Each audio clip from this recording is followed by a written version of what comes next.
Amém, igreja. Glória a Deus por esse culto maravilhoso. Estar aqui no domingo pela manhã é um privilégio muito grande. Meu Deus, eu estava aqui atrás do biombo vendo esse louvor e eu falo assim, não, que orgulho. O povo é de Deus mesmo. Que adoração maravilhosa. Glória a Deus por isso. Estar aqui no domingo não é para você só cumprir uma liturgia.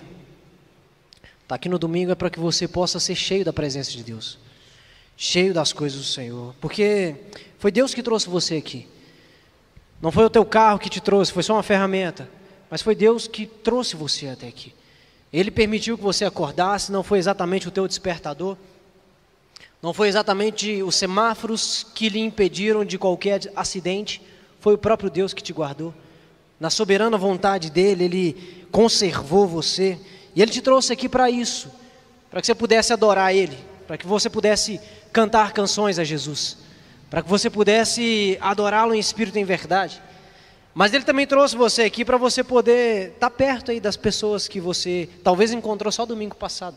Porque nós somos uma família espiritual, e a família espiritual, ela é assim. Nós somos edificados quando nós encontramos um ao outro. E aí eu olho para a Jéssica, eu olho para o Gremi, eu olho para a Anne, eu olho para o Vitor, eu olho para tanta gente, e eu começo a me lembrar das boas conversas que a gente tem, de como são pessoas amadas. Isso faz tão bem ao meu coração, isso faz tão bem ao teu coração. Igreja é para isso.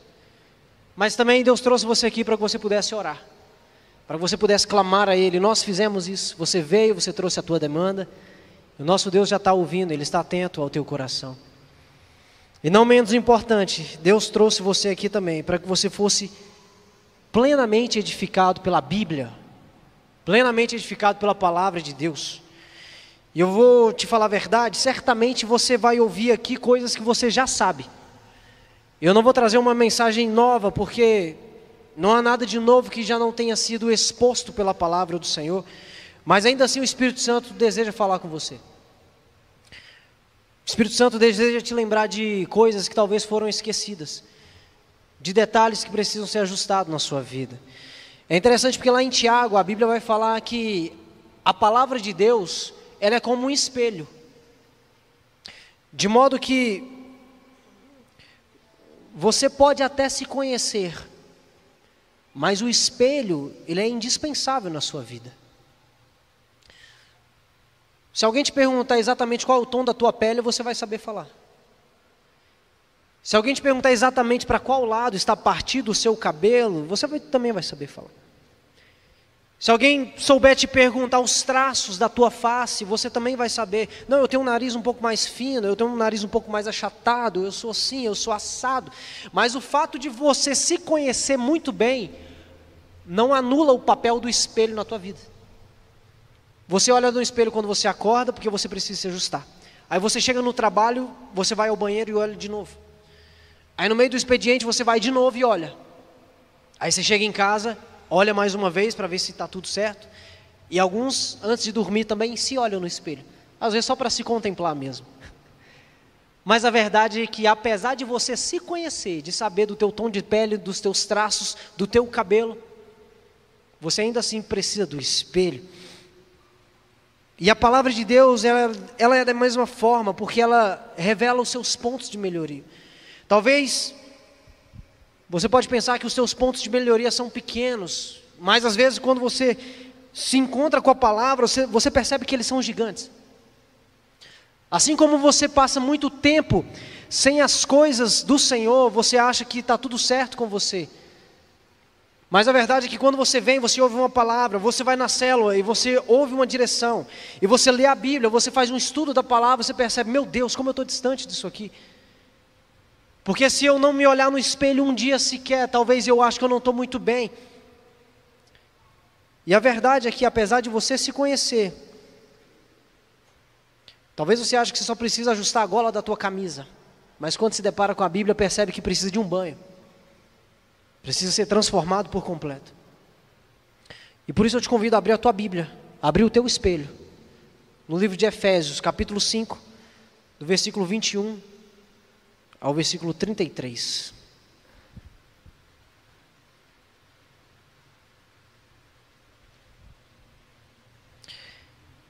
Efésios capítulo 5, versículo 21 ao versículo 33.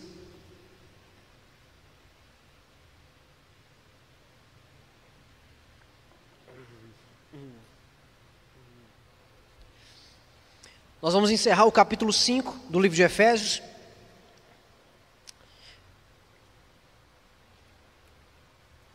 Efésios capítulo 5, versículo 21, ele diz o seguinte: sujeitem-se uns aos outros no temor de Cristo. Esposas, que cada uma de vocês se sujeite ao seu próprio marido como ao Senhor. Porque o marido é o cabeça da esposa, como também Cristo é o cabeça da igreja, sendo ele próprio o salvador do corpo. Como, porém, a igreja está sujeita a Cristo, assim também a esposa se sujeite em tudo ao seu marido. Maridos, que cada um de vocês ame a tua esposa, como também Cristo amou a igreja e se entregou por ela, para que a santificasse, tendo-a purificado por meio da lavagem de água pela palavra, para a apresentar a si mesmo como igreja gloriosa, sem mancha, nem ruga, nem coisa semelhante, porém santa e sem defeito. Assim também o marido deve amar a sua esposa, como ama o próprio corpo. Quem ama a esposa, ama a si mesmo, porque ninguém jamais odiou o seu próprio corpo. Ao contrário, o alimenta e cuida dele, como também Cristo faz com a igreja. Porque somos membros do seu corpo. Eis porque o homem deixará o seu pai e a sua mãe, e se unirá à sua mulher, tornando-se os dois uma só carne. Grande é esse mistério, mas eu me refiro a Cristo e à igreja. No entanto, também quanto a vocês, que cada um ame a própria esposa como a si mesmo, e que a esposa respeite o seu marido. Amém? Feche seus olhos, igreja, vamos orar. Pai, obrigado, Senhor, mais uma vez, por essa palavra que nos constrange, que nos aponta o caminho. E nós viemos aqui tão somente para ouvir a tua voz. Nós viemos aqui tão somente para sermos mudados a partir da tua palavra. Se viemos aqui, Deus, com outra motivação, pedimos que o teu Espírito Santo possa nos constranger, de modo que vamos ter o nosso coração aberto para receber aquilo que o Senhor tem para nós. Que o inimigo não tenha autoridade em nada sobre nossas vidas, de modo que não sejamos distraídos aqui. Mas como diz a tua palavra, se hoje ouvires a voz do Espírito Santo, não endureçais os vossos corações. Em nome de Jesus eu oro e agradeço. Amém. Amém, querido. Se você é solteiro, ou se você é viúva, se você não tem um cônjuge, Deus vai falar com você da mesma forma, tá? Porque a Bíblia ela é completa e a palavra dele não volta vazia. Deus vai falar com você da mesma forma.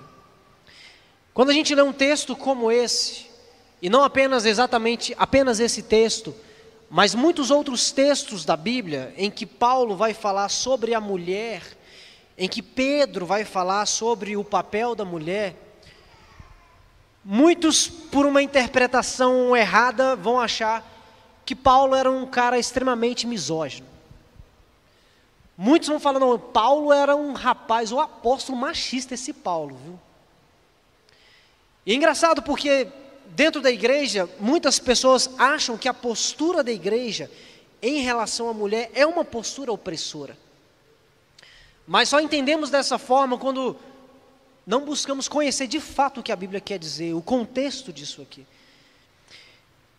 E as pessoas acham que Paulo era alguém muito opressor no que diz respeito às mulheres por causa da sujeição e da submissão. Por causa de toda a submissão que Paulo dizia que precisava ter. Mas a verdade é que desde o verso 21, o texto que nós começamos a ler, ele já começa falando: sujeitai-vos uns aos outros, no temor de Cristo. De modo que antes de falar sobre o papel do homem e sobre a sujeição da mulher, ele já está falando, a verdade é que o evangelho é um evangelho de sujeição mútua.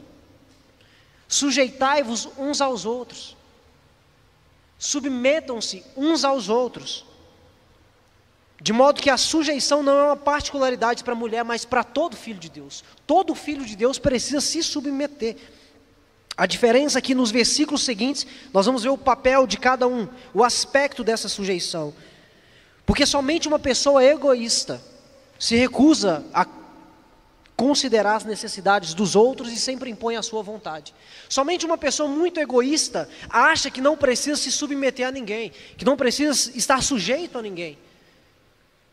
A verdade é que mesmo o presidente do teu país, ele precisa estar sujeito a alguém. E existe toda uma estrutura para que isso aconteça.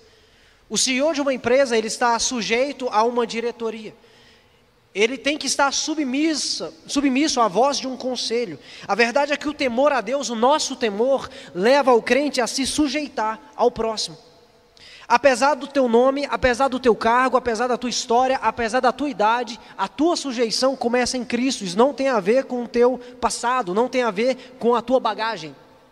Eu posso liderar muitas pessoas, mas a verdade é que em muitos aspectos eu me sujeito aos meus liderados.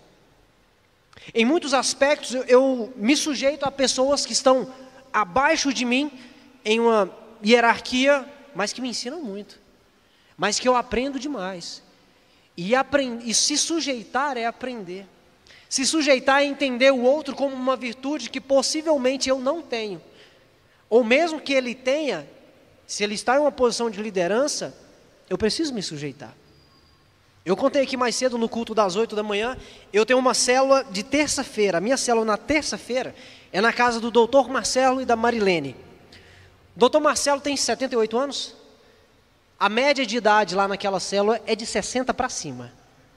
Então lá nós temos algumas pessoas até de 80 anos. Os mais jovens somos eu e a Bruna, de 28, ambos. E todos eles acima de 60. Apesar de eu liderar essa... Ismael está aí também. Quantos anos, Ismael? 74.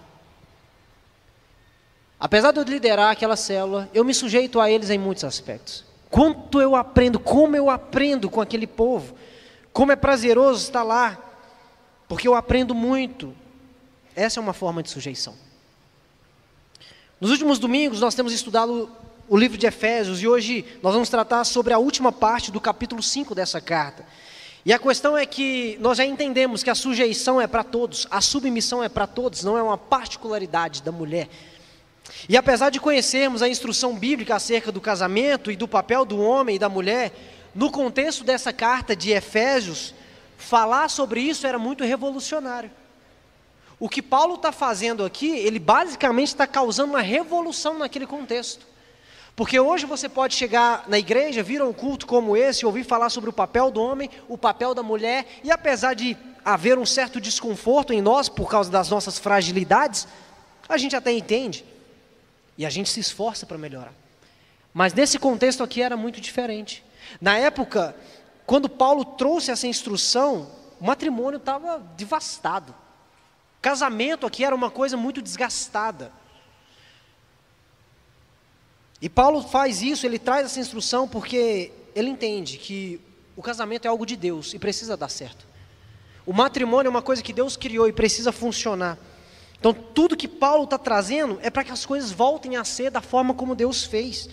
Sabe por quê? Não é possível você viver a plenitude daquilo que Deus criou do teu jeito. Eu não posso fazer uso das coisas que Deus criou da forma como eu entendo que é correta. Toda vez que você tenta usufruir de algo que Deus criou, a tua maneira, dá errado. Você não vive a plenitude daquilo e por outro lado começa a difamar aquilo que Deus criou. Quantas pessoas você conhece que falam misericórdia, não casa, não cometa o mesmo erro que eu cometi? Quantas pessoas falaram, não assuma compromisso, não faz isso, pelo amor de Deus. Porque eu me casei e deu muito errado. Eu tomei essa decisão e eu estraguei a minha história. Mas toda vez que nós fazemos uso daquilo que Deus criou, fora daquilo que Ele determinou, esse é o resultado. Mas não foi assim que Deus criou para que fosse. Então, toda vez que Deus te dá algo, e aqui independente do que seja, tudo aquilo que Deus cria e Ele coloca na tua mão, a tua primeira pergunta deve ser, Deus, qual é a maneira correta de fazer o uso disso aqui? Deus, qual que é a instrução? Deus, quais são os cuidados que eu devo ter para que isso funcione bem? Ou o que eu devo evitar para que isso aqui não estrague? Toda vez que recebemos uma coisa do Senhor, a primeira atenção é, opa, tem uma instrução, tem um porquê, existe uma maneira, existe uma metodologia. Não é possível viver um casamento saudável, maravilhoso, se eu não aprender na Bíblia como ele funciona. Afinal, o casamento foi criado por Deus. Mas, como eu disse, falar isso naquele tempo era muito revolucionário, porque o povo não estava preocupado com isso. O povo não estava nem aí. Falar sobre o amor do homem em relação à mulher e sobre a submissão saudável da mulher em relação ao homem era quebrar paradigmas de uma cultura muito sólida. Era ir na contramão de um sistema pecaminoso. Era ir na contramão de um sistema opressor que era aprovado pelo povo, que era endossado pela sociedade. A sociedade aprovava um relacionamento abusivo. A sociedade não se importava muito com a pobreza e a imoralidade nos matrimônios. Se por um lado naquela época, aquela cultura tinha uma riqueza na arte, uma riqueza na filosofia, por outro ela tinha uma pobreza na moralidade. Ela era pobre no seu proceder moral. E na cultura judaica, por exemplo, a mulher quando ela era solteira, ela era propriedade do pai. E quando ela era casada, era propriedade do marido. Isso porque os judeus tinham um conceito baixíssimo acerca das mulheres. Elas quase não tinham valor nenhum. Tanto que quando o judeu acordava, ele agradecia a Deus por três coisas. Deus, obrigado, Pai, porque eu não nasci escravo. Obrigado porque eu não nasci pagão. E obrigado porque eu não nasci mulher. E há outros registros que vai dizer que o judeu acordava e falava: Deus, obrigado porque eu não nasci samaritano, porque eu não nasci cachorro e porque eu não nasci mulher. Então você percebe aqui como era a tratativa. De modo que, pela mulher ser muito desvalorizada, o homem ele tinha muita autoridade sobre ela, mas uma autoridade opressora. Então o homem ele tinha muita facilidade em abandonar aquela mulher. Ele poderia se divorciar dela com muita facilidade. Há relatos que dizem que se ele estivesse cansado daquela mulher, não a quisesse mais, ele poderia se divorciar dela pelo simples fato dela ter colocado muito sal na comida. Ou ele poderia divorciar dela por ela ter queimado um pão. Estou cansado dela, você queimou o pão, não a quero mais. Isso quando ele desse a carta de divórcio, porque muitos não davam, e ela não tinha o cuidado do marido, e se o pai não a recebesse de volta, ela era tida como uma qualquer. Não era como hoje, que você, mulher, pode recomeçar a tua vida. Então a condição era muito ruim. E a gente está falando de judeu, hein? A gente está falando de um povo que recebeu a lei de Deus. Na época, escravos e meninos tinham todo acesso às escrituras, a palavra, a lei, na sinagoga, mas as mulheres não tinham. Alguns judeus mais raízes, ortodoxos, falavam: é preferível queimar toda essa lei aqui do que uma mulher aprender sobre a lei. É preferível que isso aqui vire tudo cinza, fumaça, porque uma mulher aprender ela, isso é um absurdo. Mulher aprender a palavra de Deus, coisa nenhuma. Então, na época da igreja primitiva, o matrimônio estava em decadência naquela cultura. E fora do judaísmo, a situação era pior. Porque os gregos que eram casados, eles tinham prostitutas por prazer, tinham concubinas por sexo e tinham suas esposas só para gerar filho, porque ele precisava da linhagem. Então a esposa só servia para procriar. E em Roma as mulheres se casavam para divorciar e se divorciavam para casar. Há relatos de que em Roma havia mulheres no seu 23º casamento. Perceba o desafio que Paulo tem aqui. E no verso 22, sabendo desse pano de fundo, Paulo chega e fala: esposa, cada um de vocês sujeite ao seu próprio marido como ao Senhor. Porque o marido é o cabeça da esposa, como também Cristo é o cabeça da igreja, sendo ele o próprio salvador do corpo. Como, porém, a igreja está sujeita a Cristo, assim também a esposa se sujeite em tudo ao seu próprio marido. Como assim? Você está falando que esse cara aqui, que está querendo me dar carta de divórcio porque eu queimei o arroz, eu tenho que me submeter a esse rapaz? Você está falando que esse cara que faz todo tipo de imoralidade, que se envolve em questões sujas, eu tenho que me submeter a ele? Porque na época o divórcio era fácil para o homem, mas a mulher não poderia se divorciar dele, apesar das suas mazelas. Ela não tinha esse direito. E é interessante porque essa igreja, e a gente falou sobre os bancos, né? Interessante, eu estava pensando ali, esses bancos aqui foram colocados em 1941 e foram trocados por esses em 1980. E nós estamos em 2025, 40 anos depois. Parece que a cada 40 anos Deus vai renovando aí, né? E essa igreja vai fazer 113 anos mês que vem. Se Jesus não fosse a voz diretiva desse lugar, isso aqui já tinha fechado há muito tempo. Se Jesus não fosse o cabeça dessa igreja, essa igreja seria uma igreja morta. Assim, quando o pastor Juan chegou aqui em 2018, algumas pessoas perguntavam para ele: pastor, qual que é a visão que você tem para essa igreja? Ele falava assim: visão nenhuma, porque visão de igreja a gente não impõe, visão de igreja a gente discerne. Deus já tem uma visão para este lugar, e eu não posso me atrever a colocar uma visão diferente daquela que Ele já tem. Visão de homem naquilo que é feito por Deus não funciona. Determinação de homem, criação de homem naquilo que foi já criado por Deus não funciona. Então por que é que nós queremos criar a nossa forma de entender casamento, se não pela palavra de Deus? Por que é que então queremos tratar os nossos matrimônios de uma maneira diferente daquela que Deus já deixou para nós? E graças a Deus, nossa igreja tem avançado muito.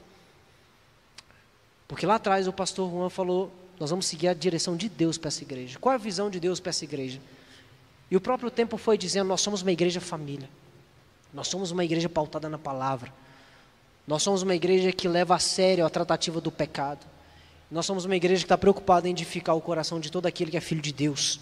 Nós somos uma igreja voltada para a cidade, que não apenas está aqui, mas busca os perdidos lá fora. Ontem à tarde os adolescentes estavam fazendo evangelismo aqui.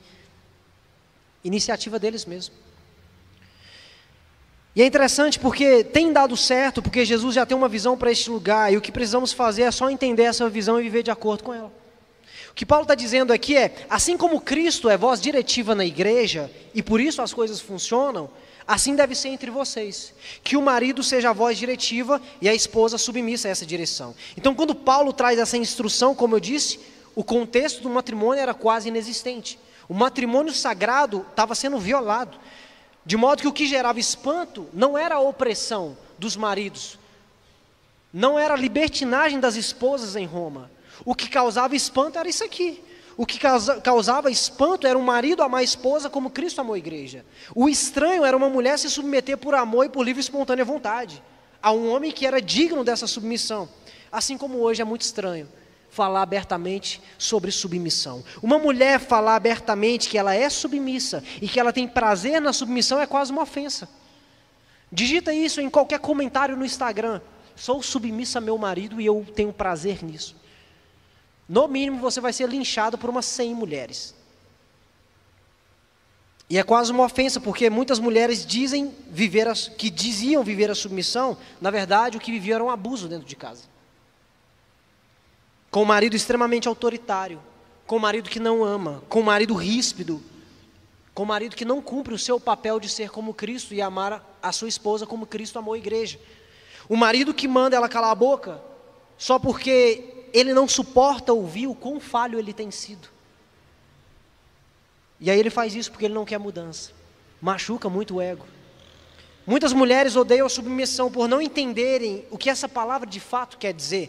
E atribui a essa palavra experiências negativas que elas tiveram, experiências negativas que ela tem, ou experiências negativas que elas presenciaram na vida dos outros, na vida da mãe, da tia, da prima. Então, misericórdia, submissão, Deus me livre. Presta atenção nisso. Submissão não é obediência cega. Submissão não é você se tornar uma escrava. Submissão não é você ter a tua voz silenciada. Submissão não é aceitar absurdos em nome da tradição. Isso não é submissão. Quem falou isso para você mentiu. Isso é abuso. Submissão é estar debaixo da mesma missão. É seguir na direção que já foi apontada por alguém. É confiar na visão que já foi determinada na vida daquele que hoje é teu marido. E por causa da deturpação, a sociedade, a gente acaba abrindo mão da vontade de Deus e a gente faz aquilo que Deus criou do jeito errado. E toda vez que nós fazemos o que Deus criou do nosso jeito, as coisas não funcionam. E algumas podem pensar: bom, mas existe um motivo para eu agir dessa forma. Eu sou assim, mas tem uma causa, tem um porquê. Eu vivi isso com muita frequência. Eu sou assim porque em casa o marido não resolve nada. E aí nós temos dois tipos de posturas de mulheres que odeiam a submissão. Primeiro, ela odeia a submissão porque ou ela conviveu ou viu alguém conviver com um marido rude, autoritário, sem educação, que não cuida dela. Eu falei: não vou me submeter a isso, nunca. Ou você tem a outra insubmissa que fala: eu não tenho que ser submissa a esse cara porque ele é um displicente, porque ele não faz nada, porque ele não resolve nada. É eu que tenho que botar a mão na massa e fazer tudo. Então, de que me serve a submissão? Se por um lado nós temos mulheres que são oprimidas por maridos que não a amam, e do outro lado nós temos mulheres que são sobrecarregadas por maridos que nada fazem. Portanto, nós conhecemos mulheres que não entendem a submissão ou entendem de maneira deturpada. E por entender de maneira deturpada, não praticam. E por não praticar, começam a fazer a coisa do jeito que quer. E aí que começa o desgaste. Porque aí quer liderar o marido, quer liderar a casa, quer colocar tudo no ombro, nas costas. E sabe o que acontece? Dá certo. Funciona. Ela consegue fazer, ela resolve as demandas de casa, resolve as demandas do trabalho, resolve as demandas do filho. Tem que aturar tudo do marido, ela consegue, ela dá certo.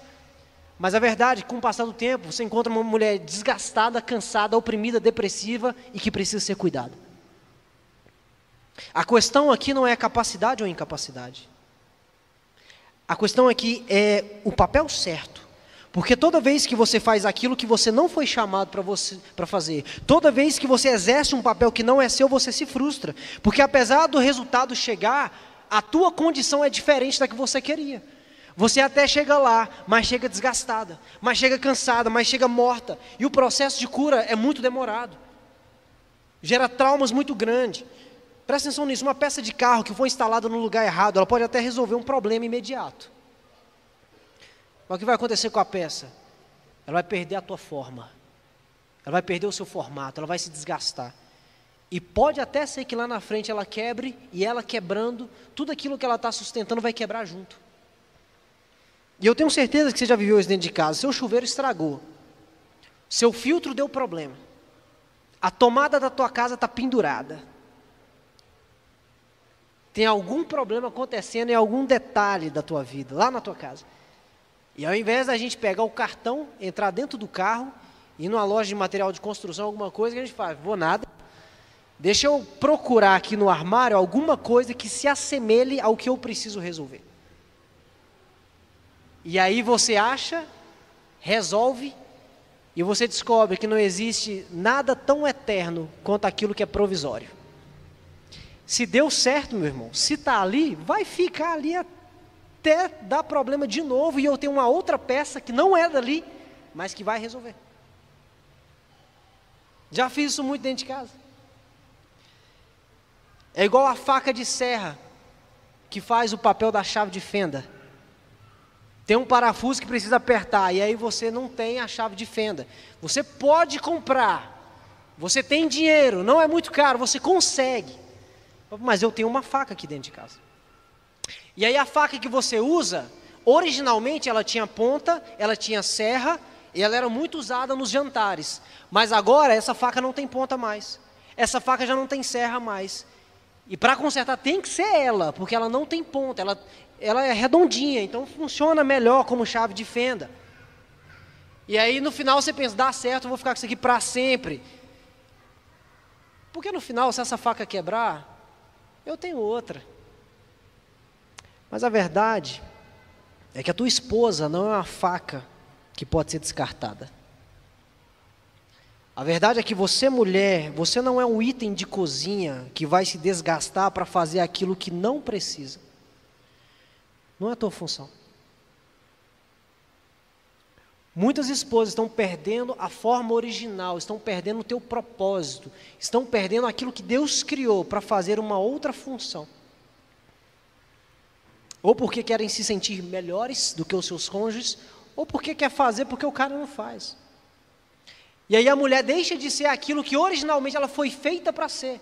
Aquela faca, ela é excelente, ela é muito boa no jantar, mas ela está sendo usada tanto como chave de fenda que agora ela não serve mais para isso. Ela não funciona mais nem para cortar um bife, por mais simples que seja. E a culpa é de quem? Do bife, que está duro. Não, é que a faca já perdeu o teu formato. A faca já perdeu o teu propósito. Uma coisa são casos extremos em que na ausência do marido a mulher resolve. Absolutamente compreensível. Mas a verdade é que tem muita viúva de marido vivo. E eu digo isso não apenas para o marido que não faz nada. Eu digo isso para o marido que age de todas as formas reprováveis. Menos como um marido que ama e que cuida. Então ela é casada, mas ela não tem um marido, porque ele não ajuda em nada. Ou ela é casada com um marido que até faz as coisas, mas nunca trata ela como uma mulher que ela precisa ser tratada. Então é como se ela fosse uma mulher viúva, com aliança no dedo. E muitos casamentos estão tentando funcionar dessa forma. Então, mulher, quando a gente fala sobre sujeição, a gente não está falando sobre opressão. Não está falando sobre uma pseudo-submissão que o mundo diz por aí. A submissão bíblica é uma submissão racional, é uma submissão santa, é uma submissão aos preceitos de Deus que são transmitidos ao teu marido e que chega até você. Essa é a submissão bíblica. Qual esposa, me diz, qual esposa não vai querer repousar nos braços de um homem que é exatamente a tradução do coração de Deus? Qual esposa não vai se submeter a um homem que é exatamente a tradução do caráter de Cristo? Meu Deus, é igual Jesus. Não, o que falou está falado, porque eu entendo que o que falou é para o meu cuidado, é para o meu zelo, é para o bem da família, é para o avanço do lar. Ah, mas meu marido não é cristão. Ele não é homem de Deus, ele não conhece Jesus, então eu posso ser insubmisso, afinal de contas ele não tem visão do alto, ele não tem a tradução do coração de Deus, então posso ser insubmissa, de forma nenhuma. A menos que esse marido não crente coloque em risco a tua vida, a menos que esse marido não crente coloque a tua santidade em risco, você deve submissão a ele. Eu entendo, porque às vezes tem muitos maridos que estimulam suas esposas à mentira.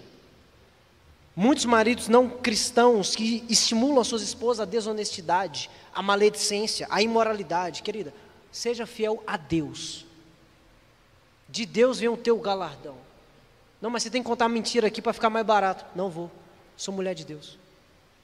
A menos que a direção do teu marido não cristão coloque a tua vida em risco e a tua vida com Deus em risco, a submissão, ela é missionária. Agora existem questões que são inerentes ao ser humano, seja ele crente ou não. Seja ele homem de Deus ou não. O teu marido pode não acreditar em Deus, ou ele pode odiar a igreja. Ele pode ter ranço de pastor e de crente. Mas certamente ele ia ficar péssimo ao ver você, mulher de Deus, falando mal dele, para a família dele, para os amigos dele, desrespeitando ele, descredibilizando ele na frente das pessoas. Ele não precisa ser crente para ficar ofendido com isso. A ausência de respeito no lar de uma mulher cristã, de um marido não cristão, é muito destrutiva. E eu me lembro de 1 Pedro, capítulo 3, ele fala assim: do mesmo modo, mulheres, sujeite-se cada um a seu marido, a fim de que, se ele não obedece à palavra de Deus, se ele não é um crente, ou se é um crente frio, que ele seja ganho sem palavras, que ele seja ganho pelo procedimento da mulher, observando a conduta honesta e respeitosa de vocês. A beleza de vocês não deve estar nos enfeites exteriores, como cabelos trançados ou joias de ouro ou roupas finas. Ao contrário, esteja no interior, que não perece, beleza demonstrada num espírito dócil e tranquilo, o que é de grande valor para Deus. Para o marido não crente é o seguinte: você pode não ir na igreja comigo, você pode não concordar com a minha postura de viver uma postura santa, eu não minto, eu não sou desonesto, não sou nada disso, mas certamente respeitarei você todos os dias da minha vida. Você pode ter todos os defeitos do mundo, mas da minha boca não vai sair uma maledicência para a tua família, para a minha família, para os nossos amigos, porque você é meu marido, porque me casei com você e a você entregarei respeito. Essa é uma postura que convence muito mais do que uma esposa que fala o dia todo. Fala o dia todo, fala o dia inteiro, o dia todo. Não para de falar, acusa o cara. Você é assim porque você não é crente, você é assim que você não vai na igreja, você é assim porque você não tem temor a Deus. A postura respeitosa constrange de modo que ele vai ser ganho pelo teu proceder. É o que a palavra diz, não sou eu. Agora avançando, no verso 25 ele diz: marido, que cada um de vocês ame a sua esposa, como também Cristo amou a igreja e se entregou por ela.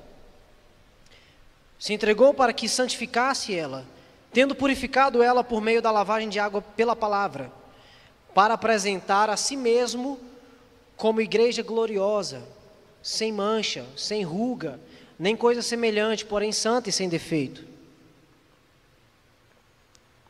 E algumas esposas podem pensar: bom, aí está um pouco discrepante, porque o direcionamento de Paulo é para que eu seja submissa em tudo, Mas o direcionamento de Paulo para ele é só ele me amar? É só ele ter esse sentimento? Então quer dizer que eu tenho que ficar lá me esforçando e segurando todo o meu impulso, enquanto ele só tem que sentir algo bom por mim. Para algumas esposas já seria suficiente. Mas a verdade é que a régua sobe muito no caso do homem. Primeiro porque ele tem que amar como Cristo amou a igreja. E para que um homem possa fazer aquilo que Cristo fez, ele precisa ter o caráter de Jesus. Toda vez que você tenta fazer alguma coisa que Jesus mandou, sem primeiro buscar o caráter de Jesus, você não vai conseguir, querido. Não, eu vou ser mais perdoador. Tá, mas como é que Cristo perdoou? Oh, ele até trouxe instrução, 70 vezes 7 por dia, hein? Em outras palavras, quantas vezes lhe for necessário. Bom, mas eu não quero perdoar igual Jesus, eu quero perdoar do meu jeito. Então você não vai conseguir perdoar como Jesus. Então, para o homem amar a esposa como Cristo amou a igreja, ele tem que entender que ele precisa ser como Jesus. Ele tem que ter o caráter de Jesus em todos os aspectos. Porque senão ele vai tentar e ele nunca vai conseguir. Porque ele está focando apenas no resultado, mas não está focando em tudo que ele precisa fazer para que ele consiga esse resultado. Eu preciso levantar 100 quilos no supino, mas eu não estou disposto a malhar 6 meses para levantar 10, 20, 30, 40, 50. Eu preciso corrigir a minha postura. Faça uma autoanálise na tua vida, em que você se difere da postura de Cristo. O que é que Cristo não faz que você faz? O que é que Cristo faz que você deixa de fazer? O que é que Cristo faz que te deixa, e quando você olha para você, você fala, não, eu sou um relaxado mesmo isso aqui. Não tem como amar a esposa como Cristo amou a igreja se eu não tiver o caráter de Jesus. Então, em primeiro lugar, a régua sobe para o homem porque ele tem que ser como Jesus. E em segundo lugar, esse amor que ele entrega não tem a ver com um simples sentimento. Esse amor tem a ver com um cuidado extremo que resulta em ações extremas. Jesus cuidou da igreja de uma maneira extrema. E isso gerou para ele uma consequência muito grande. Então não tem como amar e não ser extremo nas minhas ações de amor, entende? Para amar como Jesus, tem que buscar o caráter de Jesus e em seguida fazer o que Jesus fez pela igreja, morrer por ela se preciso for. É bem provável que você, não sei quanto tempo de casado você tem, bem provável que talvez você, homem, com o passar dos anos tenha repensado a tua forma de amar a sua esposa. Porque no início do namoro é tudo incrível. Que é isso? Eu faço o que for necessário por você. Mas a verdade é que os anos passam e a gente tem a tendência a repensar a nossa maneira de amá-la. E isso acontece porque hoje nós enxergamos características que há 5 anos atrás nós não enxergávamos. Hoje nós entendemos algumas personalidades e vemos com mais frequência algumas posturas que antes nós não víamos. E a gente conheceu uma característica de personalidade que às vezes a gente reprova, e isso incomoda muito. Então eu falo, não, eu já fiz muito, eu não vou fazer mais. Não merece mais, lá atrás merecia, hoje não. E aqui quando Paulo fala que deve amar a esposa como Cristo amou a igreja, a gente tem que lembrar de um detalhe prioritário aqui. Quando Cristo decidiu morrer pela igreja e decidiu amá-la, Cristo conhecia 100% do caráter reprovável da igreja. Jesus não teve nenhuma surpresa. Até hoje ele não se surpreende com você, sabia? Daqui 10 anos, Jesus também não vai se surpreender com você. Ele sabe o pecado que você vai cometer daqui a 1 ano. E há 2000 anos atrás ele falou assim, eu ainda vou morrer por ela. Então amar a esposa como Cristo amou a igreja tem muito a ver com a intensidade desse amor e com as condições que esse amor se aplica. Porque hoje eu estou querendo frear a minha entrega em relação a Bruna, porque talvez hoje tem algumas posturas que me incomodam. Então eu me casei pela ilusão, eu não me casei pelo motivo correto. Cristo conhecia a igreja 100%. Ele falou, vou morrer, vou me entregar, vou fazer. E Jesus era um homem, ele era 100% homem, 100% Deus. Ele era perfeito, de modo que ele não agia por impulso. O que eu quero dizer com isso? Talvez a gente pense, não, mas eu agi lá atrás por impulso, porque eu não conhecia o caráter dela, eu estava apaixonado. Jesus não é assim.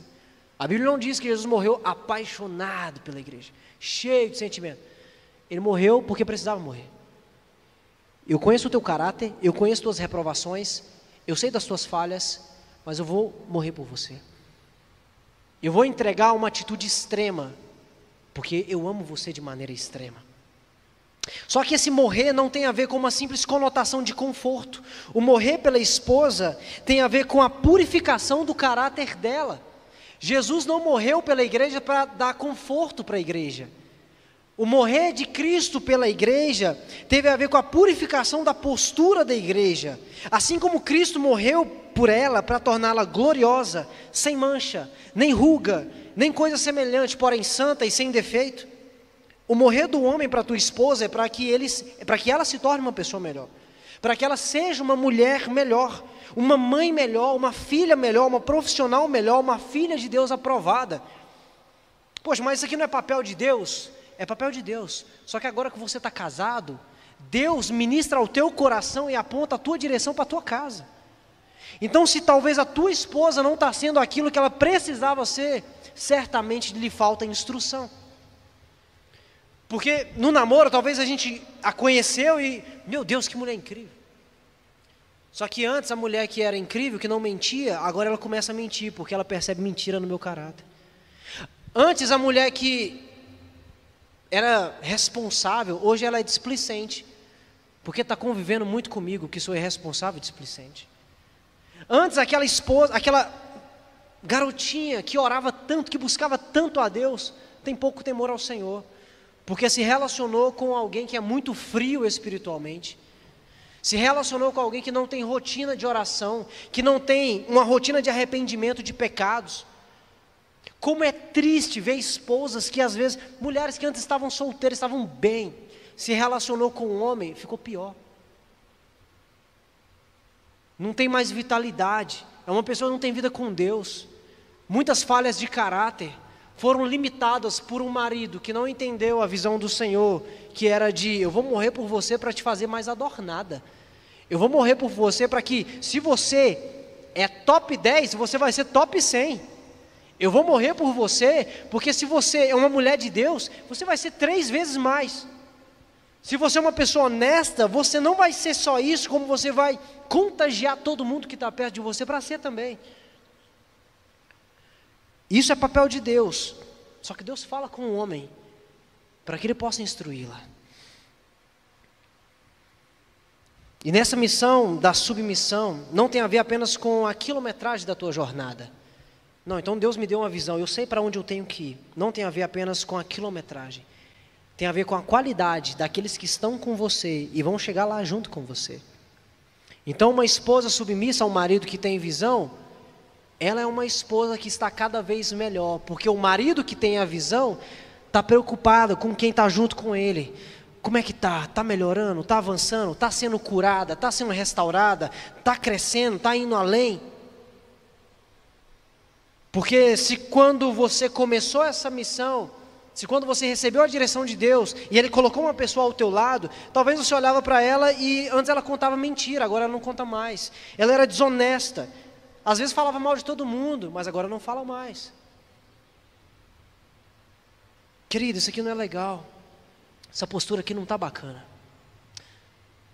Responder às pessoas desse jeito não é legal. Isso aqui não está funcionando. Sabe por quê? Ela é sem mancha. Ela está no processo de ser uma esposa irrepreensível, ninguém pode falar nada dela. Esse marido leva ela a um nível superior em todos os aspectos. Essa mulher tem uma saúde maravilhosa, porque o marido cuida da saúde dele.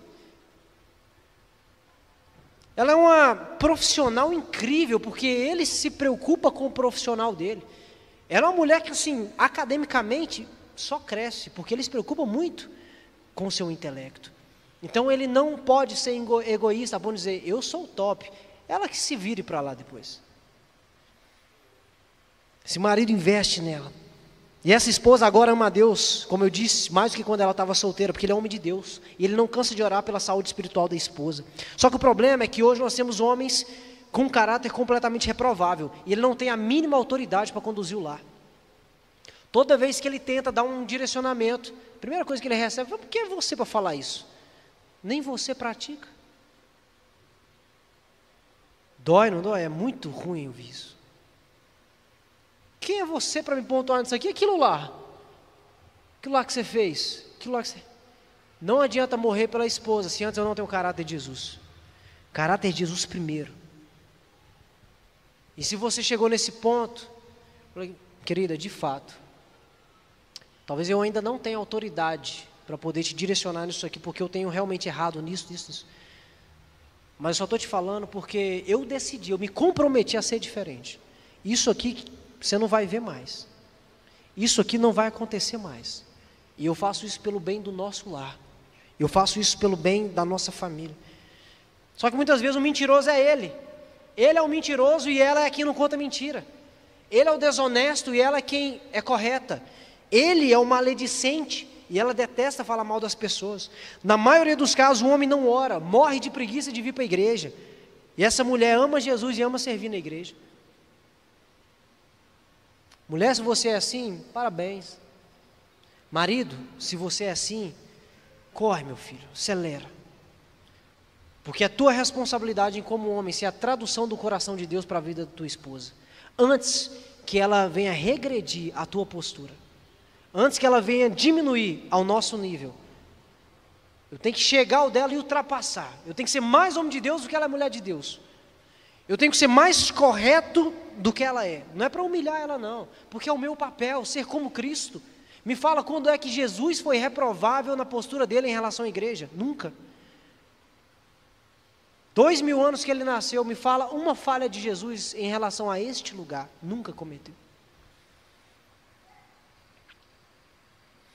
E toda vez que essas coisas acontecem, é interessante porque às vezes é a mulher que puxa o homem para conversar. Ela que fala, vem aqui, vamos conversar, vem na mesa para a gente ter uma conversa difícil. Muito pelo contrário, ela chama ele e o esposo, ao invés de estar atento, ele começa a ouvir as falhas dele, ele levanta e sai. Não quero ouvir isso não. Não interrompa o meu futebol. Não interrompa o meu jogo online. Sabe como eu gosto de jogar online? Não quero falar sobre isso. A gente levanta, a gente sai. E toda vez que isso acontece, é como se uma parte do corpo estivesse morrendo. Porque a parte do corpo está pedindo ajuda ao cabeça. Mas a cabeça não está respondendo, não está mandando informação para o corpo, de modo que o corpo ele não é curado. O corpo não é sarado, nada acontece. E a partir do verso 28 ele diz: assim também o marido deve amar a sua esposa como ama o próprio corpo. Quem ama a esposa ama a si mesmo, porque ninguém jamais odiou seu próprio corpo. Ao contrário, ele alimenta e cuida dele, como também Cristo faz com a igreja, porque somos membros do mesmo corpo. Eis porque, e aí ele cita um texto de Gênesis: o homem deixará o pai e a sua mãe e se unirá à sua mulher, tornando-se os dois uma só carne. E 32 ele vai dizer, grande é esse mistério, mas eu me refiro a Cristo e a igreja. Aqui está o ponto-chave do casamento. Enquanto eu não olhar para ela e entendê-la como parte de mim, como parte do meu corpo, eu vou sempre brigar para que eu seja priorizado e serei indiferente quando ela for prejudicada. Não, mas de forma nenhuma. Eu vejo minha mulher passando mal, eu dou um remédio. Não estou falando desse tipo de prejuízo. Porque muitas vezes a dor que ela sente é causada por nós. A dor que essa esposa está sentindo é porque ou eu lanço palavras duras e pesadas, ou ela sente a dor da minha ausência, porque quando ela precisa de socorro, eu não levo tão a sério. Quando é uma dor na alma, quando é uma falta, quando é uma ausência, eu não levo a sério. Não estou tão preocupado, tem coisa melhor para fazer. Espera aí que vai começar meu filme. Espera aí, eu não posso interromper o meu jogo online. O jogo online não tem pausa.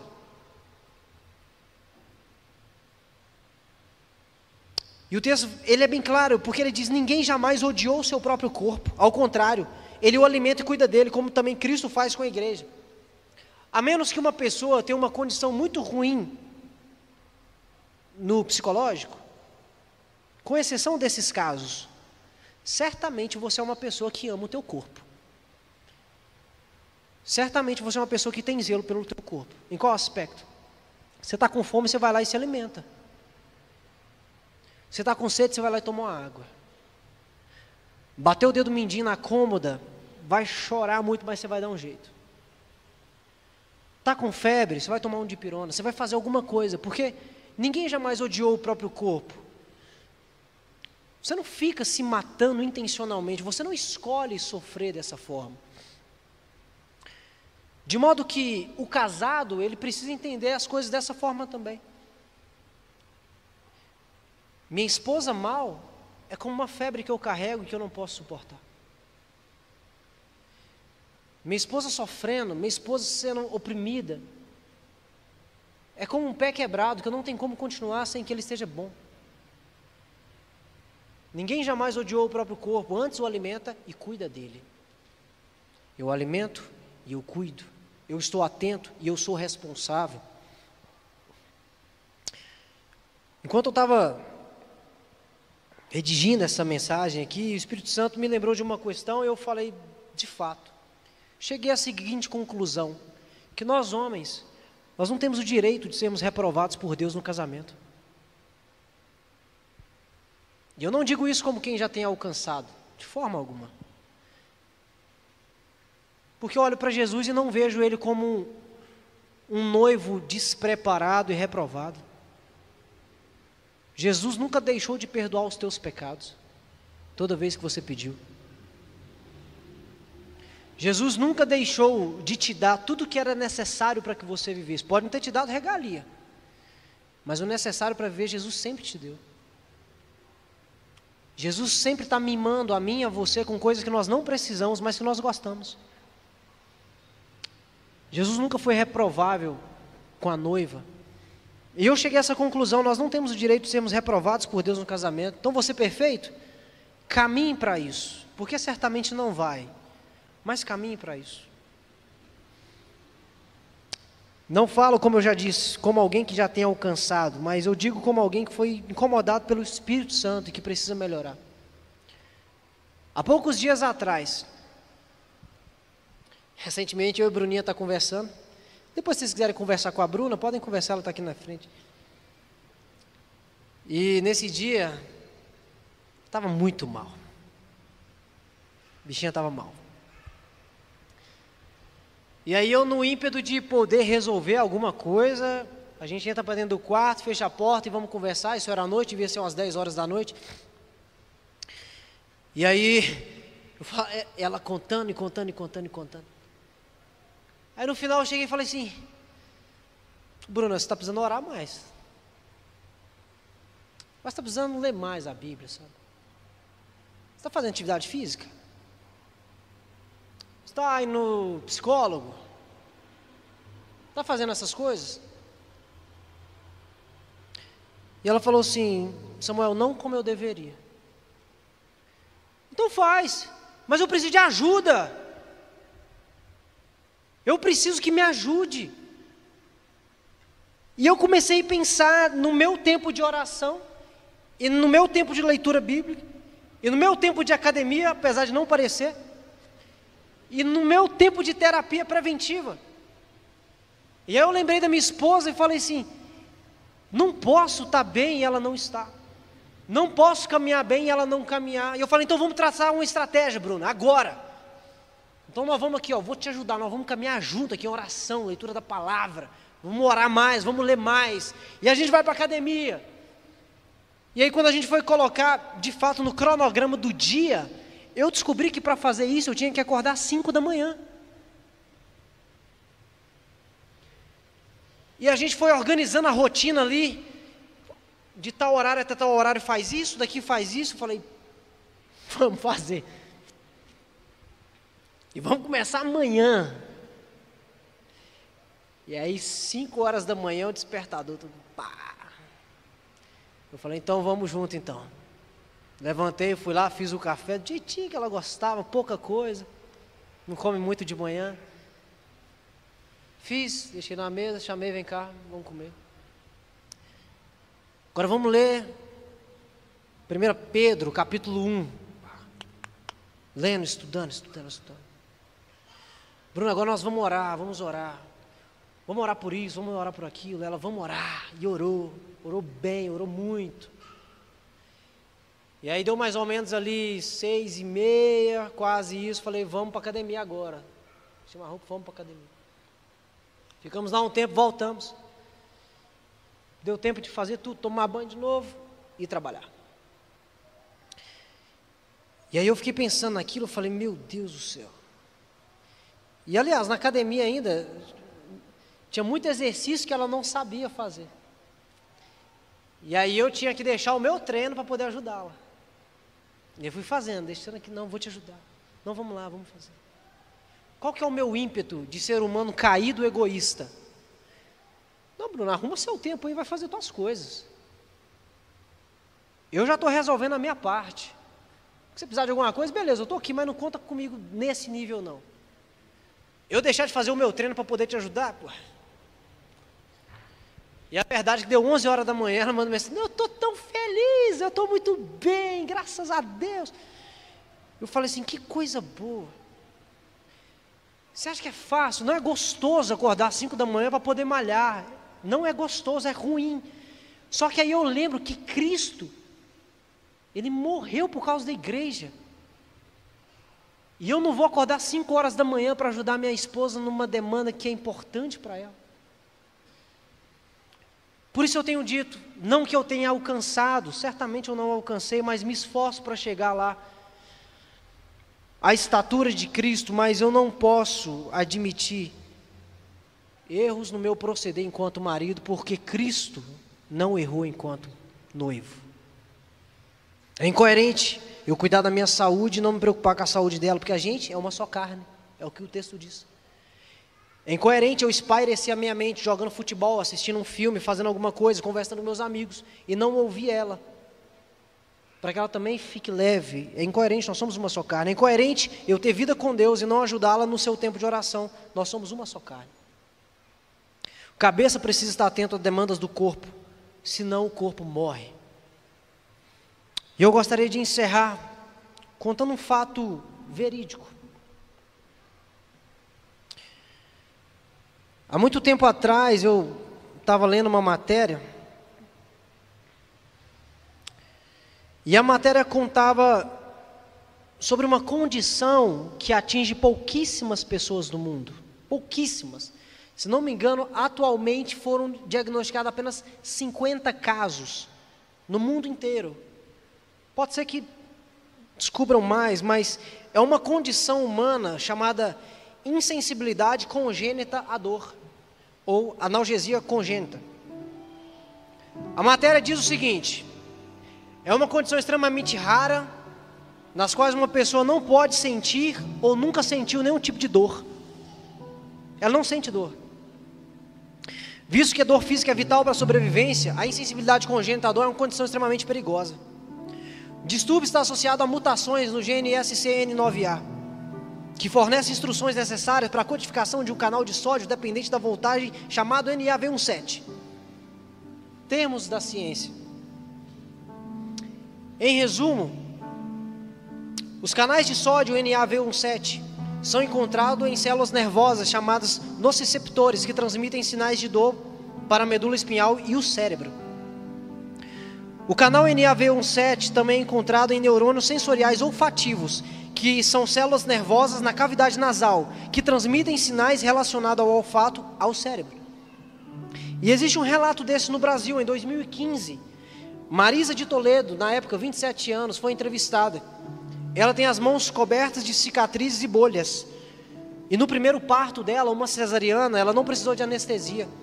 E durante o nascimento do segundo filho, ela pegou no sono, durante o parto. Marisa contou à BBC que a mãe dela foi a primeira a notar que havia algo diferente com a filha. Eu caí, bati a cabeça, uma vez cortei minhas costas, mas eu nem chorei. Quebrei meu tornozelo quando eu tinha 7 anos de idade, e foi aí que o médico me falou que eu não sentia dor. Estava andando normal, meu tornozelo estava inchado, mas eu andei o dia inteiro com o tornozelo quebrado. Marisa ainda tem um sentido do tato, mas o cérebro não consegue transmitir os sinais de perigo. E ela diz, ainda não entendo nada disso, eu não sinto dor, isso não é normal. Se você sai por aí se machucando, quebrando ossos e não sente dor, isso não faz sentido. Meu cérebro não manda sinais. E é isso que o médico falou. Uma vez, quando eu tinha 10 anos de idade, eu estava no sítio, sentei em frente a um fogão a lenha, porque estava frio. Sentei de costas para o fogão e minhas costas ficaram cheias de bolhas e queimou. fecha aspas. Ainda não há cura para a insensibilidade congênita à dor. Os tratamentos disponíveis consistem em controlar a temperatura corporal, prevenir a autolesão e tratar problemas ortopédicos o mais rápido possível. Condição raríssima, mas acontece. Mas essa mesma condição, ela é muito comum quando a gente traz para o aspecto do casamento, no qual o cabeça, que é um homem, não está sensível às dores do corpo. O cabeça, que é um homem, não está atento aos sinais que o corpo está dando, aos sinais que a esposa está dando, que os filhos estão dando, que o lar está trazendo. E por isso são lares, filhos e esposas com cicatrizes, com bolhas, com queimaduras, com ossos quebrados, porque o cabeça, que é o marido, não está atento às necessidades da esposa. Isso é inadmissível para um filho de Deus. E a gente fala, eu não sou igual a Jesus. Claro que você é igual a Jesus. Você não se converteu? Você não fala que você é cristão? Esse título, cristão, foi dado para eles, para os discípulos de Jesus na Antioquia, por outras pessoas. Eles não se intitularam cristãos. E cristão significa pequeno Cristo. Você é crente, meu amigo, você é pequeno Cristo. Você é igual a Jesus. É inadmissível que sejamos espiritualmente, emocionalmente, pessoas e homens com insensibilidade congênita à dor. Não tem como. Nunca houve uma situação em que você chegou para Jesus pedindo a Ele ajuda, perdão dos pecados, e que Ele não tenha te ouvido, e que Ele não tenha feito nada. Porque Cristo, como cabeça da igreja, está atento à necessidade da sua noiva, e nós homens precisamos estar atentos aos sinais do corpo. Os sinais, quando são ignorados, eles geram cicatrizes, eles geram bolhas e geram amputações. O irmão da Marisa, da mulher da matéria, também tem a mesma condição que ela, mas ele precisou amputar uma perna por problemas que ele teve ao longo da vida e nunca foram tratados. Nunca foram tratados. Para essa insensibilidade congênita do corpo não há cura ainda. Mas para o teu casamento tem cura, tem jeito. Para você como homem tem jeito. Para você esposa, o teu casamento tem jeito.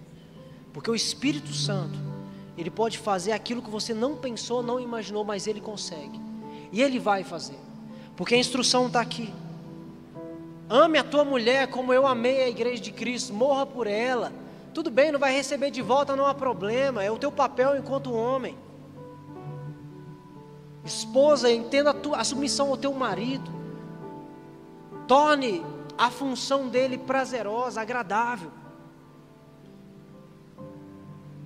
Deus não entregou ao homem uma esposa para que ele a devolvesse marcada e amputada. Ele deu uma esposa que precisa ser achada adornada, sem mancha, sem ruga, sem mácula, sem cicatrizes, sem bolhas, sem amputações. Ser submisso é se entregar a alguém, e amar é se entregar por alguém. Amor e submissão são duas faces da mesma moeda, e Deus não pediu para a mulher morrer por algo, então para de morrer. Isso Ele deu ao marido, então marido, comece a morrer. Ao marido é dada a missão de morrer por algo, nesse caso sua esposa. Deus pediu à mulher que se submetesse a Ele, e a submissão é um ato de confiança. Se entregue confiante a esse homem, ore por ele. Mas ele não tem visão do alto ainda, vai ter, clame por ele, para que a tua vida enquanto esposa seja mais fácil, seja diferente, para que esse homem possa despertar para a vida, que seja alguém de visão, que gere confiança, na qual você vai ter confiança em se entregar, na qual você não vai ter mais o fardo pesado, mas vai desfrutar de um casamento maravilhoso, vai desfrutar de um repouso. Dever da esposa é respeitar o marido, e o dever do marido é merecer o respeito dela. Amém? Fique de pé, vamos orar.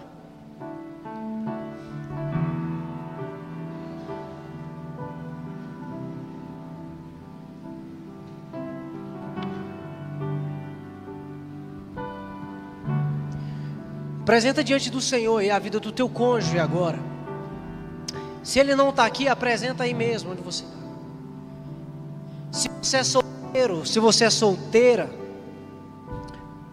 Já apresenta o nome dessa pessoa, você nem sabe quem que é. Eu fiz isso. Eu orei pela Bruna antes de eu conhecer ela. Orei 1 ano pela minha esposa antes de saber quem ela era. E Deus trouxe. Se você não tem cônjuge, se você é viúvo, se você é viúva, mas você está aqui nessa manhã, entenda que é Deus quem compra a tua dor. É Deus quem é o noivo perfeito, que livra você das suas cicatrizes, das suas dores, das suas amarras. A oração do justo pode muito em seus efeitos. Feche seus olhos, vamos orar. Pai, obrigado, Deus, por essa manhã gloriosa na tua presença. O nosso prazer, Deus, é estar aqui para ouvir a tua palavra. O nosso prazer é estar aqui para ouvir a tua voz. Deus, nós nos regozijamos por poder sermos tocados pela tua palavra. Porque toda vez que nós ouvimos a tua voz, é uma oportunidade que nós temos de avançar, de viver essa vida abundante que o Senhor prometeu para todo aquele que te serve. Deus, o que nós precisamos mesmo é sermos mudados pela tua palavra, que é o espelho que mostra onde nós estamos errando. E eu já quero apresentar aqui, Senhor, diante de ti, cada marido, cada mulher, cada papel aqui, meu Deus, naquilo que está invertido. Nós clamamos ao Senhor a tua intervenção poderosa. Nós clamamos ao Senhor, Deus, que o teu Espírito Santo possa convencer o homem do pecado, da justiça e do juízo, a mulher do pecado, da justiça e do juízo, daquilo que não tem vivido para que comece a viver, daquilo que tem falhado, que tem errado, para que comece a acertar. Meu Deus, que o Senhor restaure esses matrimônios como o Senhor restaurou o caráter da igreja. Que o Senhor restaure essas famílias, meu Deus. Assim como o Senhor vive em unidade, assim como o Senhor vive em prazer com a tua igreja, meu Deus, que seja assim nossos casamentos, Pai. Que haja perdão mútuo, meu Deus, que haja perdão, que haja restauração, que haja novamente votos de confiança, Pai. Que haja novamente transformação e que o Senhor coloque a tua mão, que o Senhor vá ao encontro àqueles que não estão aqui ouvindo, mas que o teu Espírito Santo vá lá neste momento fazer aquilo que só o Senhor pode fazer. Meu Deus, aos viúvos, às viúvas, aqueles que não têm cônjuge, mas já tiveram, nós pedimos ao Senhor, Deus, que possa abraçar cada coração com os teus braços de amor, trazer o aconchego, trazer o refrigério, trazer a direção correta, trazer alívio das dores, para curar as feridas, para tirar as cicatrizes e fazer novas todas as coisas. Aqueles que ainda não encontraram quem o Senhor tem, eu peço agora, Deus, livra, Pai, livra na vida de cada solteiro um cônjuge que não teme ao Senhor. Livra, Deus, na vida de cada solteiro agora um cônjuge que não tem um coração igual ao teu. Deus, mas que o Senhor já traga, meu Deus, aquele que o Senhor já tem preparado, aquele que o Senhor já tem separado, meu Deus. Que o Senhor traga à nossa igreja casamentos restaurados, casamentos abençoados, casamentos prósperos, casamentos que são reflexo do céu, que são reflexo do lar. Em nome de Jesus eu agradeço. Amém.